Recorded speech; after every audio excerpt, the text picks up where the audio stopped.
សួស្តីបងប្អូនទាំងអស់គ្នាថ្ងៃនេះខ្ញុំមានវីដេអូដើម្បីចែកម្លែកបងប្អូនដែលចង់ធ្វើដើមណូអែលកម្ពស់3ម៉ែត្រទៅតឹង1.2ម៉ែត្រនិយាយទៅហេតុផលដែលខ្ញុំចង់ចែកម្លែកដោយសារចំណាយតិចមែនតើអ្នកទាំងអស់គ្នា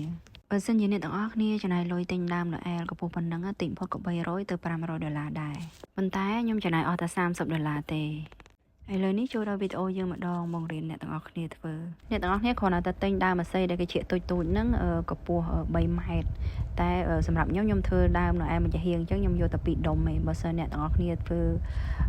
ដើមណូអែលពេញអាហ្នឹងតើយក4ដុំខ្ញុំបញ្ជាក់ចំណុចនេះបន្តិចដើមអាស័យហ្នឹងម្ដុំវាមាន10ដើមពីមុននឹងអ្នកទាំងអស់គ្នាទៅឡើងអ្នកទាំងអស់គ្នាចងក្តោបចុងវាសិនដោយវីដេអូខ្ញុំបង្ហាញអញ្ចឹងអ្នកទាំងអស់គ្នាគាត់ទិញខ្សែមកតាក់ចងវាដើម្បី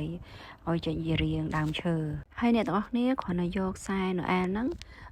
ព័ទ្ធចុះព័ទ្ធឡើងហើយនឹងរុំជុំវិញដើមឈើហ្នឹងប៉ុន្តែរុំមិនឲ្យមើលឃើញហាប់ហើយណែនល្អ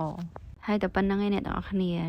នឹងទទួលបានដើមឈើណូអែលមួយដ៏ស្រស់ស្អាតវីដេអូគឺមានតែប៉ុណ្្នឹងឯងអ្នកទាំងអស់គ្នាហើយអញ្ចឹងអ្នកទាំងអស់គ្នាត្រៀមខ្លួនហើយនៅ Merry Christmas និងឆ្លងឆ្នាំទាំងអស់គ្នាហើយក៏អរគុណសម្រាប់បងប្អូនដែលតាមដាននិងទស្សនាវីដេអូមួយនេះ